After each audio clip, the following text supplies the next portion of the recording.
देखिए, लोकसभा चुनाव जो 2024 के आने वाले हैं, उनके संदर्भ में हम लोग यहाँ पर आए हैं प्रत्याशियों से विचार-विमर्श करने, उनके बायोडाटा लेने और हम लोग पूरी तरह से चुनावी मोड के अंदर यहाँ आए हैं। हमें उम्मीद है कि अलवर की जनता इस बार कांग्रेस को अपना आशीर्वाद देगी। क्या है मुद्दे आपके पास? कांग्रेस के पास मुद्दे क्या होते हैं? देखिए, कांग्रेस के पास तो बहुत मुद्दे हैं, आज़ादी से लेके आज तक। जी, भारतीय जनता पार्टी जो राम नाम के नाम पर या किसी और इन मुद्दों के नाम पे चुनाव लड़ना चाह रही है, तो राम को लाने की बात करते हैं। राम गए कहाँ थे? राम आपके और हमारे सबके हृदय में है। राम हमने सृष्टि का जब से जन्म लिया, हर व्यक्ति की आत्मा में बसे हुए हैं राम। तो ये इस तरह की बातें करके देश को गुमराह करने की ज़रूरत नहीं है। 10 साल में आपने क्या किया? 2014 से लेके आप 24 आ गई, 10 साल हो गए।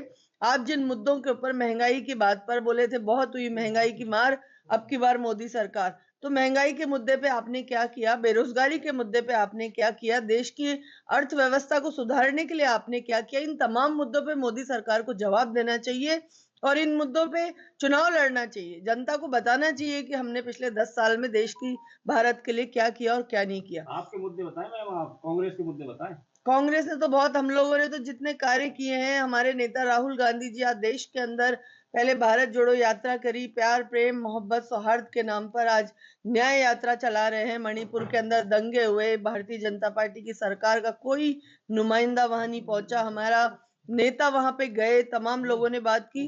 कांग्रेस इस देश की हर व्यक्ति की आत्मा के अंदर बस रही है, उनके लिए काम करना चाह रही है। हमने तो 60 साल के अंदर इस देश को आज जहाँ पे खड़ा किया हुआ है, चाहे आईआईटीज़ हों, आईआईएम हो, एम्स हो, जितनी भी संस्थाएँ इस देश के अंदर अथॉरिटीज़ हैं, वो सब कांग्रेस ने डेवलप की। भारतीय जनता पार्टी ने क्या किया 10 साल में? सिर्फ़ आपको और हमको गुमराह करने के अलावा इनके पास में कोई इरादा नहीं था। इसलिए 2024 का जो चुनाव है, हम मुस्तैदी से लड़ेंगे और हमें विश्वास है कि 25 की 25 सीटों पे हम लोग बहुत दमदारी से चुनाव लड़ेंगे और परिणाम आपके सामने बहुत चमत्कार वाले होंगे, बहुत परिवर्तनशील मैम, होंगे। जिस तरह से भाजपा को अभी चल रहा है कई पार्टियों से चर्चाएँ चल रही हैं, अलायंस के बारे में बातें हो रही हैं और ये दमनकारी नीति इस देश के अंदर चल रही है। कोई नेता बीजेपी के खिलाफ बोले तो उनके पास में ईडी भेज दो, उनको इनकम टैक्स से दबा दो। आज आप देखिए कि चंडीगढ़ के अंदर बहुमत नहीं था, फिर भी मेयर बना लिया ज़बरदस्ती, जबरन।